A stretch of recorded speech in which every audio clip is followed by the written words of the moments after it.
Bir ayol turmush o'rtog'ini tekshirmoqchi bo'ldi-da, turmush o'rtog'i ishdan kelishiga yaqin ortig'i bilan yashay olmasligini, muhabbati ado bo'lganini va uyini tashlab ketganini ifodalovchi maktub yozibdi. Maktubni xontaxtaning yuziga qo'yib, turmush o'rtog'i nima qilishini tomosha qilish uchun shkafning ortiga berkinibdi. Turmush o'rtog'i kelib, maktubni ko'rib, uni o'qib bo'lgach, u ham bir maktub yozib, xontaxtaning ustiga qo'ydi. Va ortidan raqsga tushib, juda xursand kayfiyatda kimgadir qo'ng'iroq qildi. Alo, gulim qaraysan. Senga xush xabarim bor. U uyni tark etibdi. Ortiq oramizda hech qanday monelik yo'q. Hozir tezda oldinga boraman deya shoshilgan uydan chiqib ketibdi.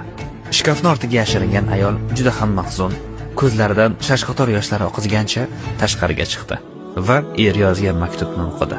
Maktubda shunday so'zlar yozilgandi: Oyoqlaring ko'rinib turibdi-ku, Humayra. Choy damlab tur. Men mashinadan ovqatni va shirinliklarni olib kelaman, degan ekan.